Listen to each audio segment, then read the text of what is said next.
বর্তমান সরকার জনগণের প্রধান শত্রুতে পরিণত হয়েছে। গরু ও খাসি কোরবানি দিয়েছেন খালেদা জিয়া। এতক্ষণ শুনছিলেন সংবাদ শিরোনাম, এখন থাকছে বিস্তারিত। বর্তমান সরকার জনগণের প্রধান শত্রুতে পরিণত হয়েছে। বিএনপির মহাসচিব মির্জা ফখরুল ইসলাম আলমগীর বলেছেন, দেশে সর্বগ্রাসী সংকট চলছে। একদিকে রাজনৈতিক সংকট, আরেকদিকে অর্থনৈতিক সংকট। আজ বুধবার ঢাকা রিপোর্টার্স ইউনিটিতে বাংলাদেশের বিপ্লবী ওয়ার্কার্স পার্টি আয়োজিত মতবিনিময় সভায় তিনি এ কথা বলে।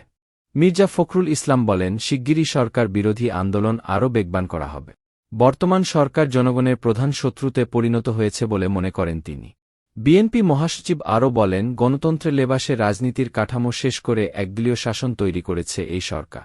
এ অবস্থার পরিবর্তনের জন্য তরুণদের এগিয়ে আসতে হবে। মির্জা ফখরুল আরও বলেন, জনগণ আর এই সরকারকে দেখতে চায় না।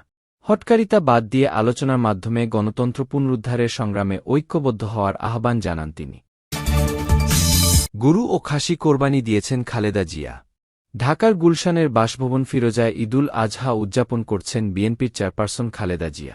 ঈদুল আজহা উপলক্ষে তিনি একটি গরু ও একটি খাসি কোরবানি দিয়েছেন বলে বিএনপির মিডিয়া সেল সূত্রে জানা যায়। গুলশানের বাসভবন ফিরোজায় নিকট স্বজনদের নিয়ে ঈদ উদযাপন করছেন তিনি। ঢাকায় ছোট ভাই শামীম এসকান্দার ও তার পরিবারের সদস্যরা রয়েছে। তারা ঈদের দিন গুলশানের বাসায় যাবেন বলে জানা গেছে। এদিকে আজ রাত 8:30টায় বিএনপি চেয়ারপারসন খালেদা জিয়ার গুলশানের বাসায় তার সঙ্গে ঈদের শুভেচ্ছা বিনিময় করতে যাবেন দলের স্থায়ী কমিটির সদস্যরা। বেলা 11:30টায় রাজধানীর শেরে বাংলানগরে শহীদ রাষ্ট্রপতি জিয়াউর রহমানের কবরে ফাতেহা পাঠ করেন এবং তার আত্মার মাগফিরাত কামনা করে বিশেষ মোনাজাতে অংশ নেন দলের নেতাকর্মীরা।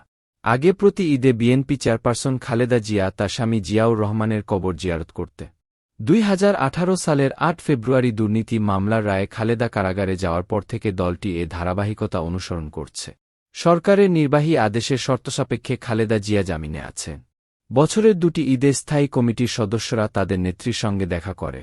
78 বছর বয়সী সাবেক প্রধানমন্ত্রী দীর্ঘদিন ধরেই লিভার, হার্টের সমস্যা, আর্থ্রাইটিস, ফুসফুস, ডায়াবেটিস ও চোখের সমস্যাসহ নানা ধরনের অসুস্থতায় ভুগছেন। খালেদা জিয়ার ব্যক্তিগত চিকিৎসক অধ্যাপক এজেডএম জাহিদ হোসেন সাংবাদিকদের বলেন, ম্যাডামের শারীরিক অবস্থা আগের মতোই। ডাক্তারদের নিবিড় মনিটরিংয়ে তার চিকিৎসা চলমান। যে কোনো সময় সরকারের পতন হতে পারে। বিএনপির ভাইস চেয়ারম্যান শামসুজ্জামান দুদু বলেছেন, বাংলাদেশ চরম ক্রান্তিকাল অতিক্রম করছে। যে কোনো সময় সরকারের পতন ঘটতে পারে। বর্তমান ফ্যাসিবাদের পতন হতে পারে।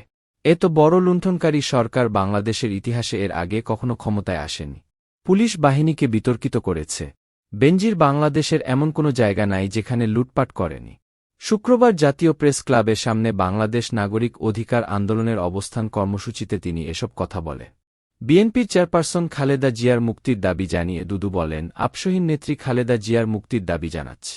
খালেদা জিয়াকে মিথ্যা মামলায় তথাকথিত বিচারের নামে যে সাজা দেওয়া হয়েছে তাতে বাংলাদেশ লজ্জিত হওয়ার কথা। তিনি বলেন, আমাদের ভারপ্রাপ্ত চেয়ারম্যান তারেক রহমান দেশের সবচেয়ে বড় রাজনৈতিক দলের আলোচিত নেতা। বাংলাদেশের মানুষও যার ওপর নির্ভর করে।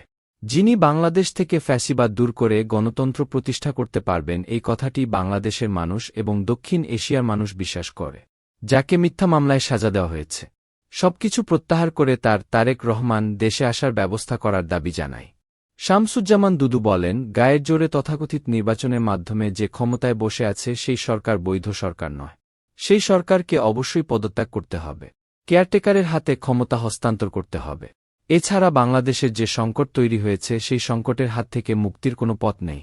ঈদের আগে বিএনপির কারাবন্দী নেতাদের মুক্তির দাবি জানিয়ে বক্তারা বলেন, সারা দেশে ঈদের উৎসব চললেও বিএনপি নেতাকর্মীদের পরিবারে ঈদের আনন্দ নেই। অনেকে এখনও কারাবন্দী।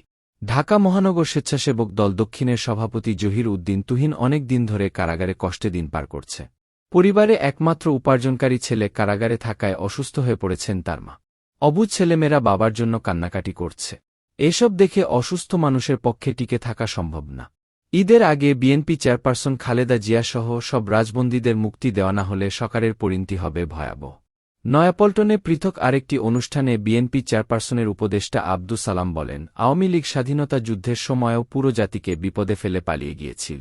দেশ স্বাধীন হওয়ার পর এই আওয়ামী লীগই গণতন্ত্রের টুটি চেপে ধরে হাজার হাজার তরুণ হত্যা করেছিল। গণতন্ত্র একবার ছিনতাই হলে তা পুনরুদ্ধার করা কঠিন। এটিকে ফিরিয়ে আনতে হলে আত্মত্যাগ করতে হয়। আত্মত্যাগ ও সংগ্রামের মাধ্যমেই গণতন্ত্র পুনরুদ্ধার করতে হবে।